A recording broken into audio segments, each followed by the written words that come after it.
Hey, deserving listeners, 90 Day Fiancé. I feel like it's been a long time. I mean, I watched Big Ed and Liz, their, I think, final chapter not too long ago, but that was just kind of a one-off thing. Now, I get to watch like a full show. This brand of 90 Day Fiancé, The Last Resort Season 2, came out a while back, but not too far back. So I feel like I'm back in it. I'm back in the flow. I'm back watching 90, and that's my plan, is forevermore. I liked Sister Wives. I liked all the other shows that I watched, of course, but there's something comforting in a weird way about 90 Day Fiancé. And I, of course, will also be watching Love is Blind whenever it comes out and posting those 2 times a day. But yeah, so I feel like I've finally returned home. 90 Day Fiancé, The Last Resort, Season 2. Let's watch. Things were pretty easy because we weren't together like 24/7. Once I came here, it feels like even though we love each other, we hate each other at the same time. And coming to this retreat, I can say that we are pretty close to getting divorced. Okay, so that's interesting to hear. And I wonder if it's shenanigans, right? Because the cast members have, I suppose, incentives to amp up the problems when they might not exist, or at least to that degree. I don't know. But I'm not surprised. I mean, Gino and Jasmine appeared in the seasons that I saw them previous to have tremendous conflict, mainly from Jasmine's side. Gino wasn't helping. I'm remembering. It's all come. So I didn't know who was on this season, and so I'm glad to see Gino and Jasmine. They reminded us of their timeline, and I'm always curious because I don't know when these shows are filmed, but they reminded us that they met on a sugar daddy site. That was her words. And then they were online dating, and I think occasionally seeing each other for 3 years. And then they've been in person now for a year, and they've been married for 9 months. Gino is 55 from Michigan, and Jasmine is 37 from Panama. And she is saying that they love each other and hate each other. I don't think Gino would word it that way, but that's the way she's wording it. And she's also saying that divorce is possible. Into this resort, our relationship status is, it's complicated. And so I think that's why we're here, to see if we can end up in a committed relationship. A committed? A committed relationship. Okay. Okay, so I'm glad that they're doing these intros to set the stage. That's one of the nice things about 90 Day Fiancé, is that they kind of walk you through things a little bit, or at least, I don't know. I think I'm just happy to be back watching the show. I'm also happy to be seeing Natalie again. For some reason, I kind of consider her to be a local because she lived in Sequim across the water here from Seattle, across from Puget Sound. And she went to Beecher's Cheese. I just remember. There's a few other locals, 90 Day Fiancé, that I know of. Ash and what was her name? She wasn't from Seattle. She's from Linwood, which is North Seattle. From the very first season I watched, I think. And I talked to Ash. Ash was the one that I went like this with because he was talking about the differences between men and women's brains. Do you remember that? Or how many of you go back that far? I'm guessing at least some of you. But anyway, so Natalie and Josh are filling us in. Natalie is 39 from Ukraine, and Josh is 43 from Phoenix, Arizona. They're in Arizona at some resort.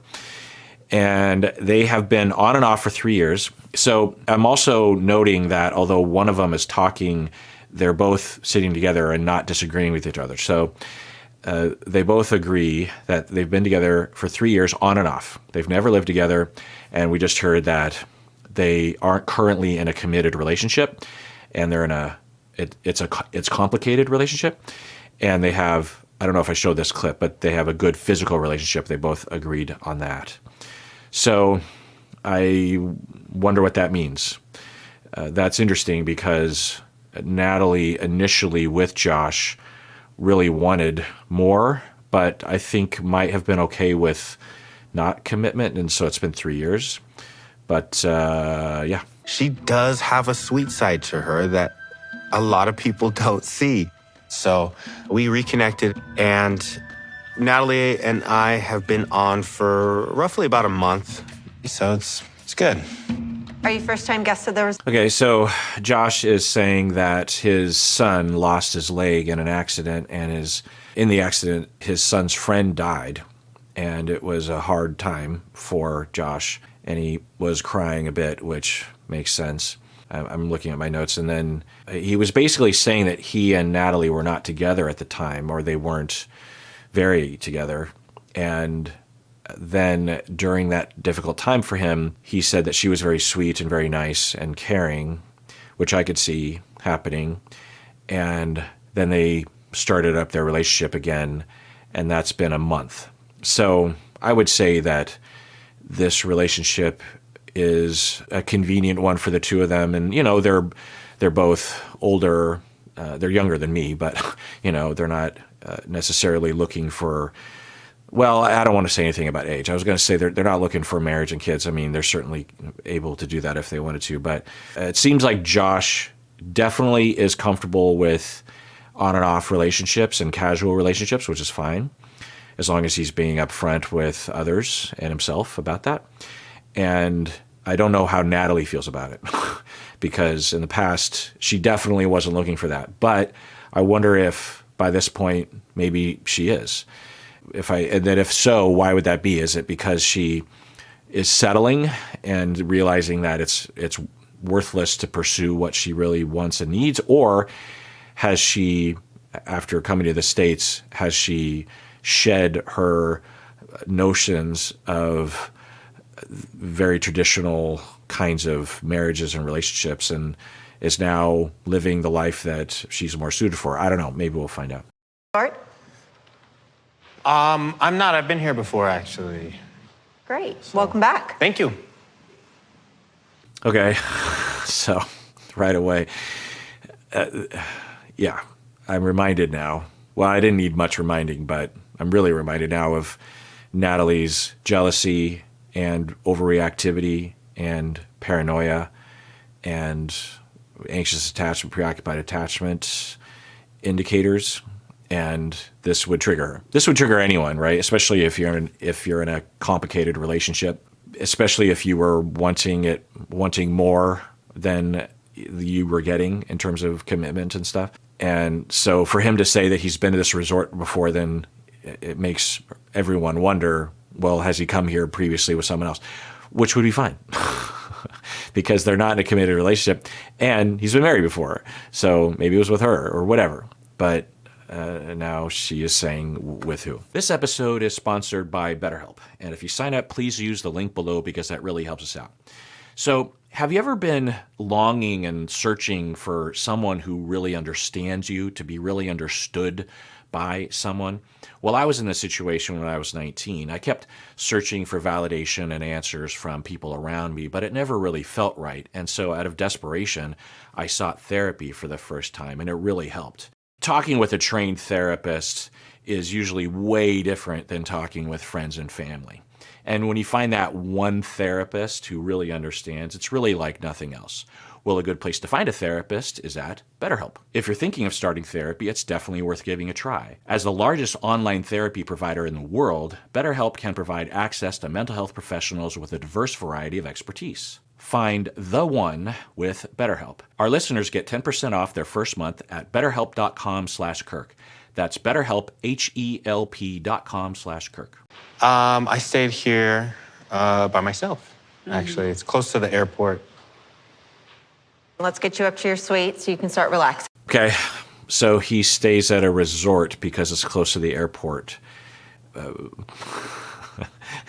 And even the way he answered it, I have no reason to suspect him of lying in that situation, but I wouldn't be surprised if he was lying. I was going to say like fudging or white lie. It's a flat out lie. Why? If he had stayed here before with someone else, he could just, we've both been with people in the past, and in my past, I came here with someone else, and I don't think I want to talk about that right now, or something. But there's I can tell you about it, I suppose, when we're away from this, but there's no threat there, or something like that. There's other ways to answer other than just lying. But maybe I shouldn't assume that. But you're staying at a resort because it's close to the airport. You know, typically, if you're going to stay at a convenient, close to airport hotel, the close to airport hotels are literally across the street from the airport, or, you know, very close. And I'm just going to take a guess and say that this resort isn't. Maybe it is. Well, what do I know? Thank you very much. You're welcome. All right, Enjoy thank your you. stay. Anyway, what is your name? My name's Sam. Sam. We should get in contact. Okay. In case he wants to visit again, you know, by himself. Oh my God. Natalie is wasting no time, which actually doesn't surprise me now that I'm remembering. Now that I'm experiencing her, it's been a while. How long has it been? I'm kind of curious. How long has it been since I've watched her? I feel like when I'm in the 90-Day Fiancé watching, I can be a little bit more casual, if that's okay with y'all. I don't think I watched her at all this year, right? Yeah. So then I'm going to have to go to the previous year, which is in a different hard drive, and go here, and Natalia Grace. So I think we're going back to 2023, the last time I would have watched her. Early 19, so January 1980. So we're coming up on 3 years since I've watched her, but yet it feels like just riding a bike. Anyway, I'm reminded of how extreme her behavior is, and how hostile it is, and how unreasonable it is. And why would anybody? If someone said this to me, I'd be like, what? And if it happened a second time, if we talked about it and it happened a second time, I'd be like, you can't do that. What are you doing? Why? You're not in a committed relationship, and you're just that is so immature and so toxic, and it's abusive. And what are you supposed to do? What's the clerk supposed to do? And what a weird thing to say. And the way she said it, it's so kind of planned in a sense, you know, like it's not, she's not bursting forth. She's like, oh, what's your name? And then, oh, my name's Sam. Oh, Sam. Yeah, we should connect because, you know, the next time he's over here, he might want to fuck you, is essentially what she's saying. Let's rewind that. Here by myself, actually. It's close to the airport. Let's get you up to your suite so you can start relaxing. Thank you very much. You're welcome. All right, Enjoy thank your you. stay. Anyway, what is your name? My name's Sam. Sam. We should get in contact. Okay. In case he wants to visit again, you know, by himself. I mean, rewatching it, maybe it's not that she's saying, maybe you guys want to fuck. Maybe it's more she just doesn't believe Josh and is saying, yeah, the next time he comes here to come to a place close to the airport, maybe you could help him book that room. And it's so, you know, maybe I should give her the benefit of the doubt. Either way, it's unhinged, as the kids say. Bye. Bye. I want to work hard on my relationship with Josh. But when it comes to his disrespect, not calling me, saying he's coming, not coming, it makes me feel like, why I can't choose a guy who be more predictable? Because I'm a great breed, a rare breed. Breed? Now, in the past, I would have thought, well, this is a loss in translation, or it's an extreme metaphor for I'm a good catch and I deserve the relationship that I want, or something like that. But in today's world of politics and whatnot, and racism and extremism, I don't know what does she mean by that. But I don't know. At any rate, yeah, totally, Natalie. If Josh doesn't show up the way that you want him to, then you absolutely deserve to break up with him if you want to, and not see him ever again, and date whoever you want. But you're choosing to date him. Now, we're also hearing from her perspective that he will call and say, I'll be there, and then he doesn't show up. It's possible. But Natalie's not a reliable narrator. I just remember that one fight that they had, one of the very first, if not the first. I think it was when they first met up. She had flown to LA, I think, to meet up with him, and she was staying in a hotel, and she was just there for a few days, and they went on a date, and they were in this really nice McLaren or something, and then they had slept together that night, and then in the morning he had to go to work. And she was at first upset, and then increasingly upset, and then hostile, and then crying, and then I was going to use the word hysterical, but I'm trying to think of a better word. Immaturely overreactive and crying and wailing about him going to work. That was the only threat. And he was stunned and like trying to comfort her. And I just remember. Now, Natalie's not to blame in all likelihood for any of this stuff. It's her traumas. It doesn't make it okay that other people are being harmed along the way. But Josh knows it's been 3 years. I mean, literally on the morning after, he saw the potential of what she was, and he's still around. I'm also reminded that he is a business person, and so you always have to wonder if he's just doing this at least partially because of the business side, and in his real life he has this other real dating life or actual girlfriend or who knows. I can't know. I don't like to think that kind of stuff. I believe that he likes to be casual, and he was married before, and he has kids, and he likes to live life in the way that he's living it, and he's not ready to settle down, or he doesn't want to settle down with Natalie or something. That's okay. So I don't have to take it farther beyond that.